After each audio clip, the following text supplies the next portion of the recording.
प्रभु श्री राम ने कभी भी एक बार नहीं कहा था कि मैं ब्रह्म हूँ। भगवान कृष्ण ने ग्वाल वालों के मध्य, कंस के मध्य कई बार कहा मैं ब्रह्म हूँ, मेरे नेत्रों में देखो, मैं मोक्ष की गति प्रदान करने वाला हूँ। कंस चिल्लाता रहता है छोड़ दे छोड़ दे। भगवान ने कहा मामा अब मैं आपको छोड़ूंगा नहीं, आपको मोक्ष की गति प्रदान करके ही रहूंगा मामा। आप मेरे नेत्रों में नेत्र डाल करके देखिए, मैं ब्रह्म हूँ, परमात्मा हूँ, इष्ट हूँ। भगवान कंस को इस विशाल सिंहासन से खींचते हुए नीचे लाते हैं और पृथ्वी पे ला करके भगवान ने अपने बराबर उठा करके कंस को घुमाकर पृथ्वी पर पटक दिया। जैसे ही पृथ्वी पर पटका है कंस की मृत्यु हो गई। भगवान ने मोक्ष की गति प्रदान की। कंस की पत्नी अस्थि और प्राप्ति आकर के रुदन करती हैं। भगवान ने उन्हें ज्ञानोपदेश दे करके संतावना दी है और अपने नाना उग्रसेन को कारागृह से मुक्त करके राज्य सिंहासन पर बैठाया है। मेरे प्रभु दौड़ कर जाते हैं। देवकी वसुदेव कारागृह में कैद थे, अपने हाथों से कारागृह से उन्हें मुक्त करते हैं। सुखदेव जी महाराज कहते हैं परीक्षित, वसुदेव जी महाराज के हाथ पांव में बेड़ियां लगी रहती हैं। भगवान कृष्ण अपने दांतों से उन बेड़ियों को खोल देते हैं, अपने हृदय से लगाते हैं। आज इतने दिनों का जो भी कष्ट था माता और पिता के हृदय में, भगवान ने हृदय से लगा करके उन सभी दुखों से उन्हें मुक्त कर दिया है। भगवान माता पिता के चरणों में प्रणाम करते हैं। सुखदेव जी महाराज कहते हैं परीक्षित, आज माँ देवकी बार बार कृष्ण को देखती हैं, बार बार निहारती हैं कि जिस समय मैंने कन्हैया को अपने पास से भेजा था उस समय कन्हैया आधे 1 घंटे का था। आज मेरे प्रभु जब वापिस आए हैं तो भगवान 11 वर्ष 56 दिन के थे। बार बार माँ देवकी यशोदा के चरणों में प्रणाम करती हैं। धन्य है माँ यशोदा जो मेरे इस पुत्र का आपने ऐसा लालन पालन किया जो एकदम हिष्ट पुष्ट और शक्तिशाली है। बार बार माँ के चरणों में प्रणाम करती हैं। सुखदेव जी महाराज कहते हैं परीक्षित, आज सभी मथुरा वासियों को बहुत आनंद मिला। क्यों?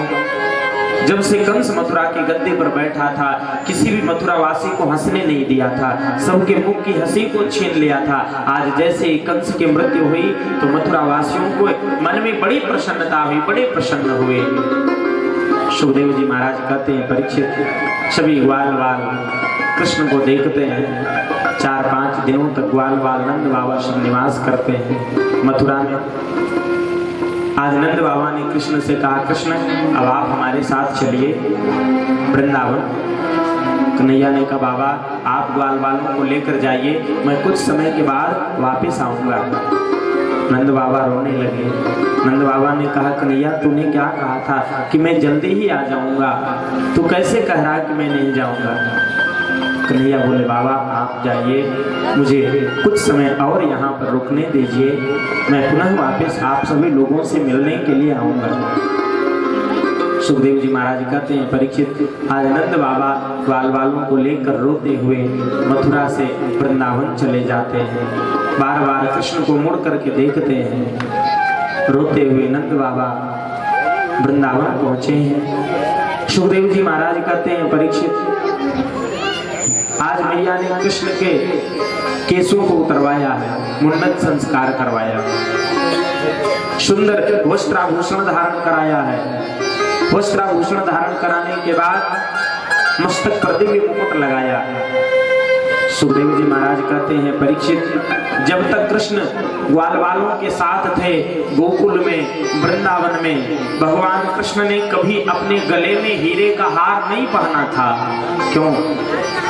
भगवान विचार करते थे कि अगर मैं ग्वाल वालों के मध्य हीरे का हार पहन करके रहूंगा तो ये ग्वाल वाल यही सोचेंगे कि कृष्ण नंद बाबा का पुत्र है, बड़े बाप का बेटा है, हीरे का आभूषण धारण करता है।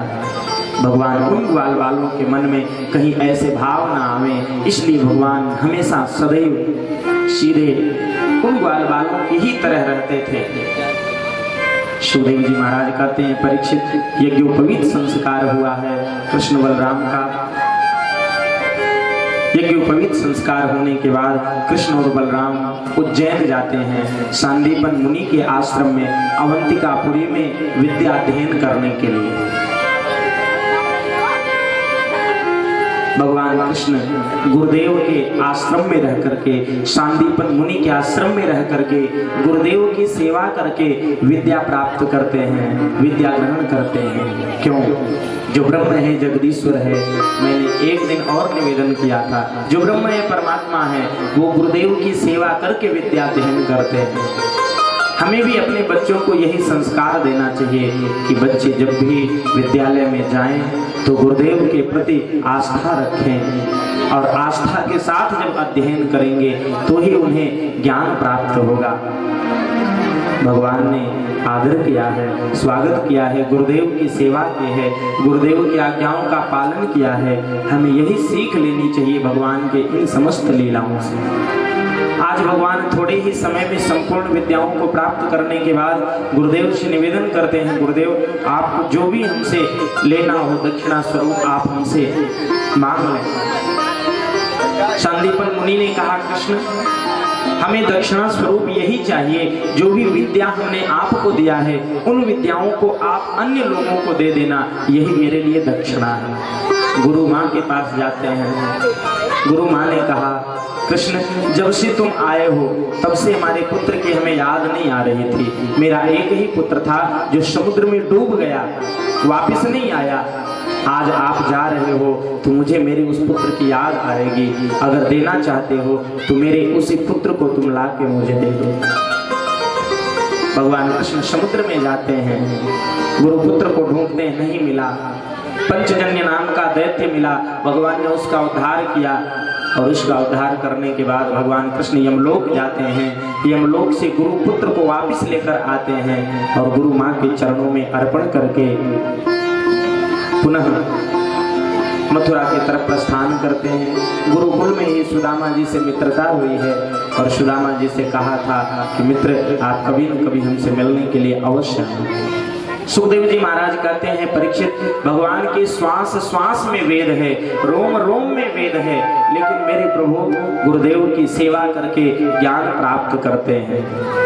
हमें यही शिक्षा लेनी चाहिए, गुरुदेव की सेवा करनी चाहिए, और गुरुदेव की सेवा के ही प्रभाव से हमारे जीवन में ज्ञान हमें प्राप्त होता है। सुखदेव जी महाराज कहते हैं, परीक्षित आज कई दिनों के बाद भगवान अवंतिकापुरी से आए हैं मथुरा में। माँ देव की अपने हाथ से प्रसाद बनाती हैं और प्रसाद बनाने के बाद कृष्ण के पास लेकर जाती हैं। जैसे ही कृष्ण ने माँ देवकी के हाथ में प्रसाद देखा, भगवान कृष्ण रोने लगे हैं, नेत्रों से अश्रुओं की धार निकल पड़ी। माँ देवकी भयभीत हो गई, आज इतने दिनों बाद कन्हैया आया और मुझे देख करके रो क्यों रहा है। माँ देवकी भयभीत हो गई। जाकर के वसुदेव जी महाराज से निवेदन करती हैं। वसुदेव जी ने अक्रूर जी को भेजा, उद्धव जी महाराज को भेजा।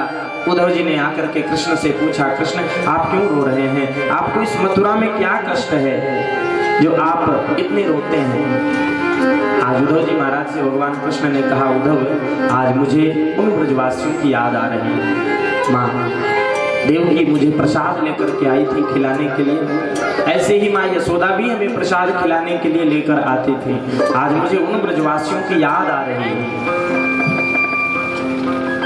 इसलिए हे उद्धव जी महाराज, मेरी इच्छा है आप जाइए श्रीधाम वृंदावन, उन ब्रजवासियों से, माँ यशोदा से, ग्वाल बालों से, गोपियों से एक बार मिल करके आइए। सुखदेव जी महाराज कहते हैं, परीक्षित उद्धव जी महाराज के मन में अपने ज्ञान का अहंकार था कि मैं बहुत ज्ञानी हूँ। उद्धव जी ने कहा, कृष्ण मैं उनके पास क्या करने के लिए जाऊँ? वो ग्वाल बाल, वो ग्वारिये मेरी भाषा नहीं समझ पाएंगे। भगवान विचार करते, उद्धव आपके अंदर ज्ञान है, परंतु बिना भक्ति के ज्ञान सार्थक नहीं है। आपके जीवन में भक्ति नहीं है, आप ज्ञानी हैं और आपको भक्ति मिलेगा वृंदावन में, उन गोपियों के पास, ग्वाल बालों के पास। उद्धव जी महाराज तैयार हो गए हैं, रथ पे बैठे हैं। भगवान ने अपनी एक कंबल रखी थी, उसे ला करके उड़ाया है और आज उद्धव जी महाराज श्रीधाम वृंदावन की तरफ प्रस्थान करते हैं। सुखदेव जी महाराज कहते हैं, परीक्षित जैसे ही वृंदावन में पहुंचे हैं, ग्वाल बालों ने देखा है, बड़ा सुंदर स्वागत किया। पूछा आपका परिचय क्या है? उद्धव जी ने कहा कि मैं कृष्ण का मित्र हूँ, यदुवंशियों का मंत्री हूँ, बृहस्पति का शिष्य हूँ। कन्हैया ने हमें आप लोगों से मिलने के लिए भेजा है। आज ग्वाल वालों ने कहा, अरे कन्हैया, आज तुझे बरसों बाद हमारी याद आई तो स्वयं नहीं आया, ग्वाल वालों को भेजा है मिलने के लिए। अरे कन्हैया, तू कितना निष्ठुर है। ग्वाल वालों से उद्धव जी ने पूछा, नंद भवन कहाँ है? नंद भवन का रास्ता बताया है। नंद बाबा ने उद्धव जी का स्वागत किया है। नंद बाबा उद्धव जी बात कर रहे थे, अचानक माँ यशोदा घर में रोती हुई बाहर आती हैं घर से। माँ यशोदा ने कहा नंद बाबा से, बाबा आप तेजी से मत बोलो, मेरा लाला पालने में सो रहा है, जग जाएगा। सुखदेव जी महाराज कहते हैं, परीक्षित, जैसे ही उद्धव जी महाराज के कान में ये आवाज पड़ी, उद्धव जी के नेत्रों से अश्रुओं की धार निकल पड़ी। क्या माँ, आज जिस कन्हैया को वर्षों बीत गए, तुझे ऐसा ज्ञान है, ज्ञात हो रहा कि वो कन्हैया पालने में सो रहा। धन्य है वो भक्ति जो निरंतर कृष्ण का ही चिंतन करती है। उद्धव जी महाराज ने नंद बाबा से पूछा, बाबा क्या आपको उस कन्हैया की याद नहीं आती? उद्धव जी महाराज ने कहा, दुनिया में ऐसा कौन होगा जो उद्धव कृष्ण को न याद करता हो? हर जीव कृष्ण को याद करता है, बिना कृष्ण के मनुष्य का जीवन अधूरा है। हर व्यक्ति उस कन्हैया को याद करता, उस ब्रह्म का चिंतन हर जीव करता है, हर व्यक्ति करता है। हम उस कृष्ण को निरंतर याद करते हैं, कभी उसे भूल नहीं सकते हैं। चाहे वो भले ना हमें याद करे, लेकिन हम उसे कभी भूल नहीं सकते हैं। श्री सुखदेव जी महाराज कहते हैं, परीक्षित, प्रातः काल हुआ, उद्धव जी महाराज नंद बाबा के साथ जाते हैं, यमुना जी में स्नान करते हैं। यमुना जी से स्नान करके वापस आते हैं तो देखा एक वृक्ष के नीचे देवियों का समूह था। नंद बाबा ने इशारे से बताया, उद्धव जी, ये जो देवियों का समूह है ना, यही वो गोपियां हैं, और इन गोपियों के सबसे मध्य में राधा रानी विराजमान है। आप इनसे जाकर के मिलो, फिर देखो इनके मन में क्या प्रेम है उस कन्हैया के प्रति। उद्धव जी महाराज एक वृक्ष की आड़ में छिप करके सुनते हैं। एक गोपी ने राधा रानी के चरणों में प्रणाम करके कहा, हे राधा रानी, आज मैंने स्वप्न में कृष्ण का दर्शन किया। राधा रानी उस गोपी के चरण रज को उठा के अपने मस्तक पर धारण कर लेती हैं। धन्य है गोपी, कृष्ण का दर्शन तुझे स्वप्न में तो हुआ। अरे जब से वो कन्हैया मथुरा चला गया ना, तब से तो हमारे आंखों में नींद आई ही नहीं। जब नींद नहीं आई तो कृष्ण का दर्शन स्वप्न में भी कैसे हो सकता है। धन्य है देवी, तूने कृष्ण का दर्शन कम से कम स्वप्न में तो किया। धन्य है तेरा जीवन। इतने में एक भौर आया, राधा रानी के चरणों में बैठने लगा। एक गोपी ने कहा, राधा रानी, आप जानती हैं ये अपना जो कन्हैया था ना, ये भी ऐसे ही सांवला था। ये लोग बड़े ही धोखेबाज होते हैं। गोपियां वहीं बैठ करके भ्रमर गीत गाती हैं, कृष्ण के नामों का स्मरण करती हैं। गोपियां एक दूसरे से चर्चा करती, हे गोपाल, मधुपति कृत बंधो अस्पृशांगिं सपत्नया कुछ विलुलित बाला कुंकमन्यान्व सुर्णा। गोपियां कहती हैं, हे गोपाल, हमने आपसे सच्चा प्रेम किया और आपने हमें याद नहीं किया।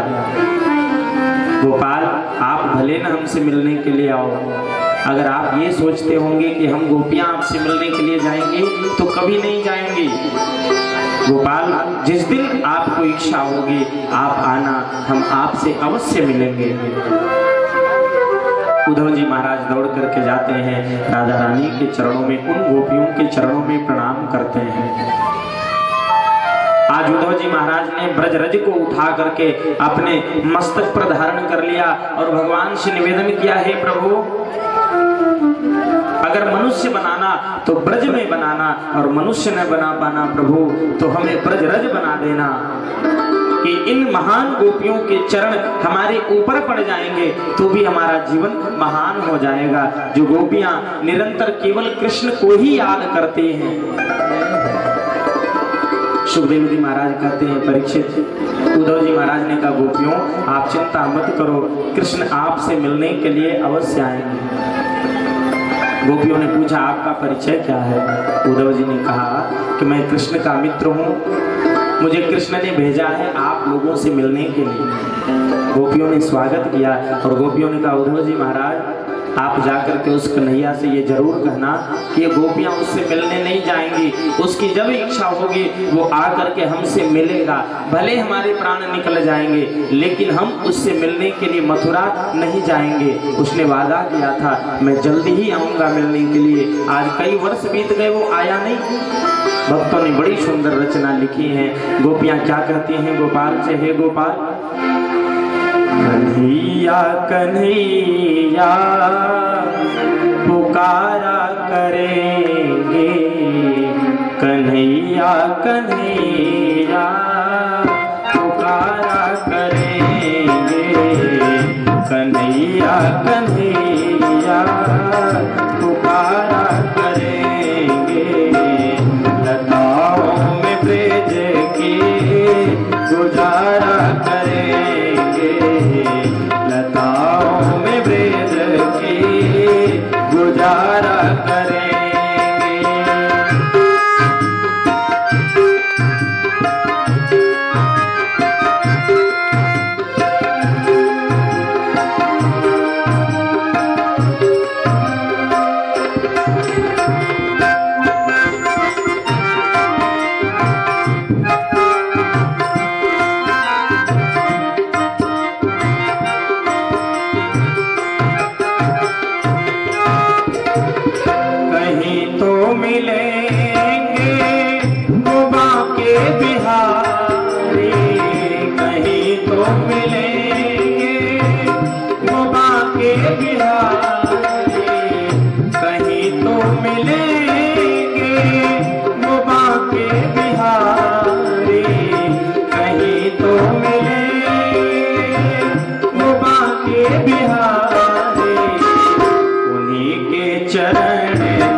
करेंगे, चरण पड़ उन्हें हम मनाया करेंगे।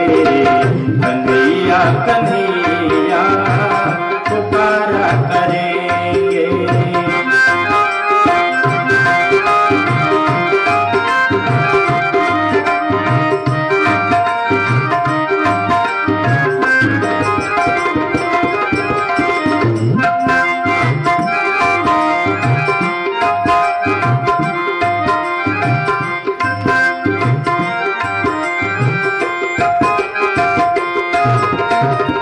उन्हें प्रेम डोरी से हम बांध लेंगे, उन्हें प्रेम डोरी से हम बांध लेंगे, उन्हें प्रेम डोरी से हम बांध लेंगे, उन्हें प्रेम डोरी से हम बांध लेंगे। तो फिर वो कहाँ भाग जाया करेंगे, तो फिर वो कहाँ भाग जाया करेंगे। कन्हैया कन्हैया पुकारा करेंगे।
कन्हैया कन्हैया पुकारा करेंगे, लताओं में ब्रज की गुजारा करेंगे।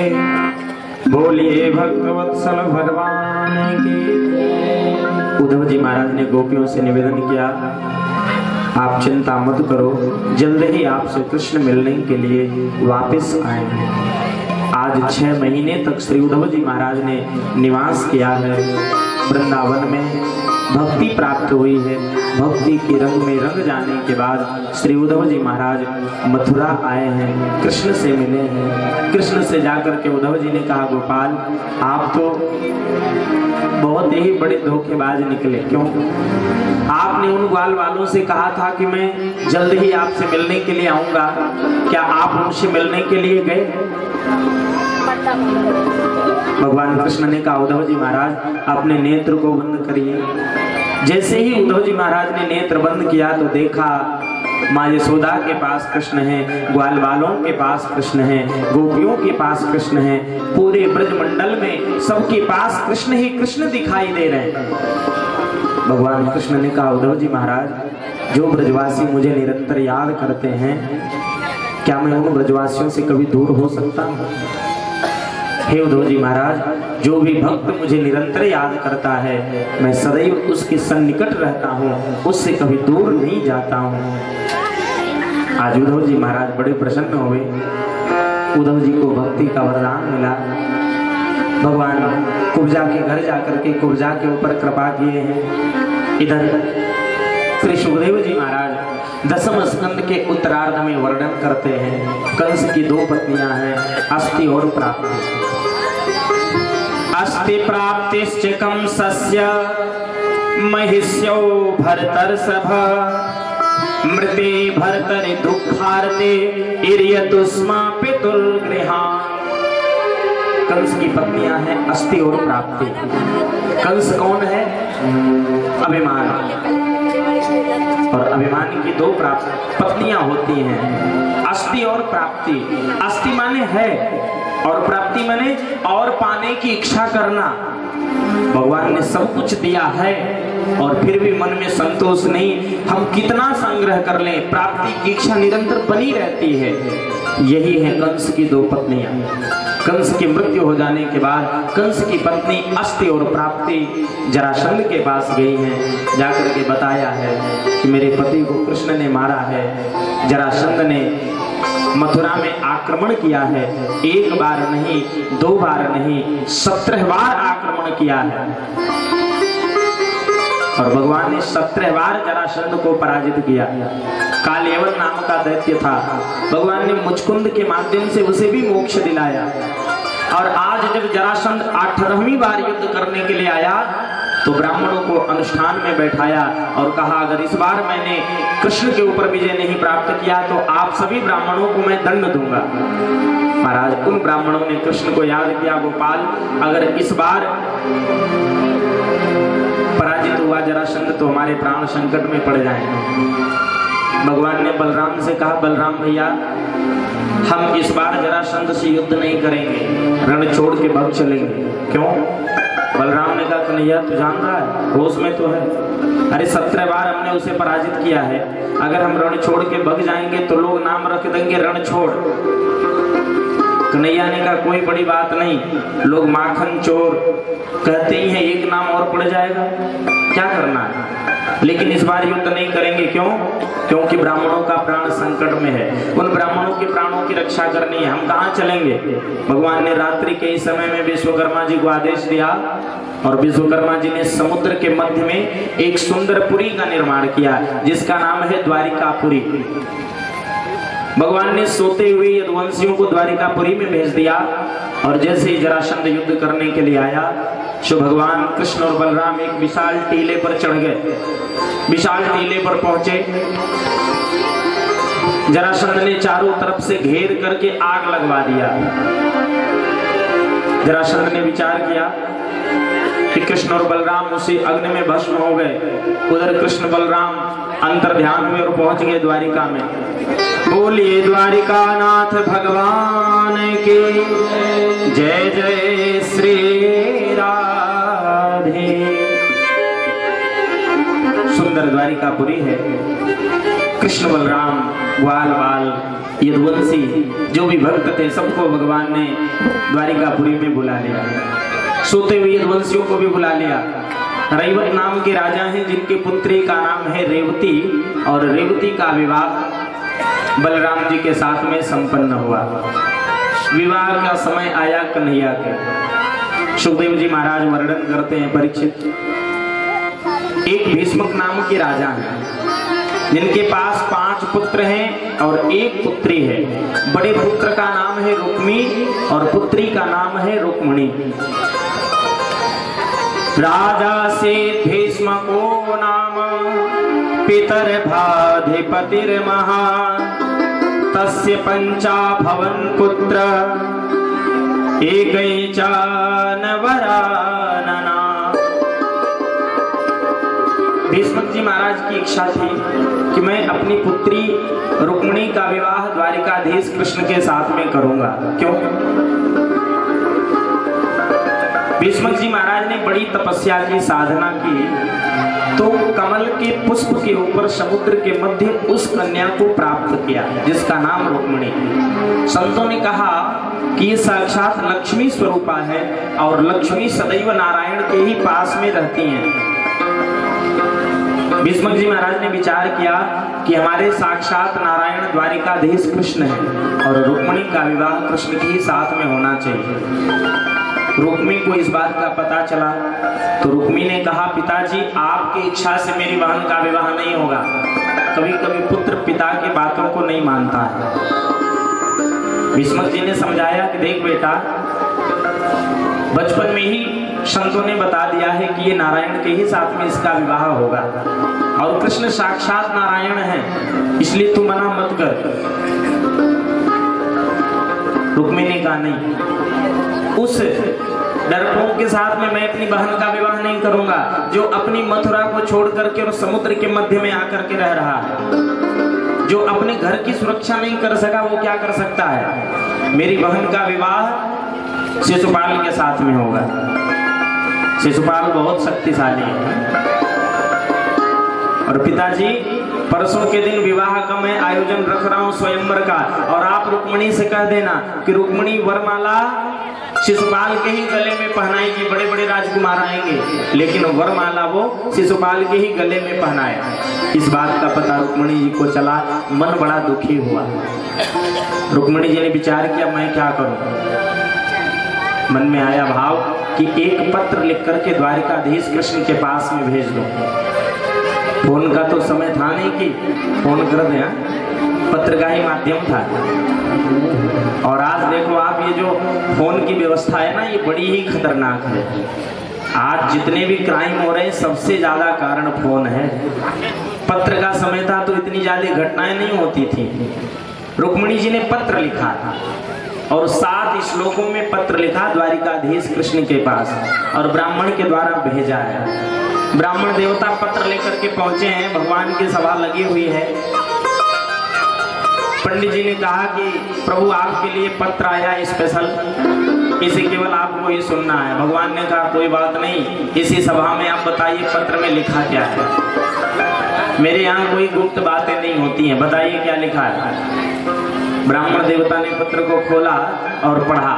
देवी रुक्मिणी ने लिखा है, प्रभु श्रुत्वा गुणान् भुवन सुंदर श्रृणमतान्ते निर्विश्य कर्ण विवरैर्हरतुं गतापम् रूपं दृशादृशमते मखिलार्थ लाभं त्वय्यच्युतादृशति चित्रमपत्रपं में। देवी रुक्मिणी कहती है प्रभु मैंने आपको देखा नहीं है, लेकिन श्रुत्वा गुणान्, मैंने आपके गुणों को सुना है। और नवधा भक्ति का पहला सूत्र श्रवणम, भगवान की कथा को सुनना। तो प्रभु मैंने आपको देखा नहीं लेकिन श्रुत्वा गुणान्। और हे प्रभु आपके गुणों को सुनने के बाद ऐसा कौन है जो नहीं चाहेगा प्राप्त करे। इसलिए हे प्रभु जो चीज शेर को मिलनी चाहिए अगर उसे सियार लेके जाए तो अच्छी बात नहीं। मेरे भाई मेरा विवाह शिशुपाल के साथ में करना चाहते हैं, लेकिन मैंने शिशुपाल के साथ में विवाह नहीं करने का संकल्प लिया और मैं अगर विवाह करूंगी तो केवल आपके साथ। प्रभु हमारे यहाँ नियम है विवाह से एक दिन पूर्व कन्या जाती है माँ कात्यायनी के मंदिर में पूजन करने के लिए। आप वहीं पर आइएगा और मेरा हरण करके मुझे ले जाइएगा। मैंने आपको ही पति के रूप में स्वीकार कर लिया है। भगवान तो बड़े प्रसन्न हुए, बहुत प्रसन्न हुए मेरे प्रभु। आज भी विवाह की बात हो जाए तो कितने लोगों के चेहरे पे बड़ी प्रसन्नता आ जाती है, बड़े प्रसन्न होते हैं। पंडित जी ने कहा हमें जाने दीजिए, भगवान ने कहा अभी नहीं जाना है, प्रातः काल तो हमें भी चलना है, साथ में ही चलना। भगवान ने सुंदर रथ सजाया और प्रातःकाल पंडित जी को रथ पे बिठाया। जैसे ही आगे बढ़े कि सामने आ गए बलराम भैया। बलराम जी ने पूछा कन्हैया सज धज के कहाँ जा रहा है? ये रथ को भी सजाया और स्वयं सज धज लिया, कहाँ जा रहा है अकेले अकेले? अब कैसे बतावें भैया से कि कहाँ जा रहे हैं। मुस्कुराने लगे। बलराम ने कहा अरे कन्हैया अब मैं समझ गया तू बड़ा हो गया, तू जा रहा है ना कुंदनपुर, लेकिन तुझे मालूम नहीं है कि वहां पे शिशुपाल जैसे राक्षस भी आए होंगे और तू अकेले उनसे नहीं निपट सकता। मैं भी तेरे साथ चलूंगा, थोड़ी देर रुक, पूरी सेना तैयार कर लो। बलराम जी ने पूरी सेना तैयार की और कृष्ण बलराम पूरी सेना के साथ कुंदनपुर की तरफ प्रस्थान किए। सुखदेव जी महाराज कहते हैं परीक्षित इधर देवी रुक्मिणी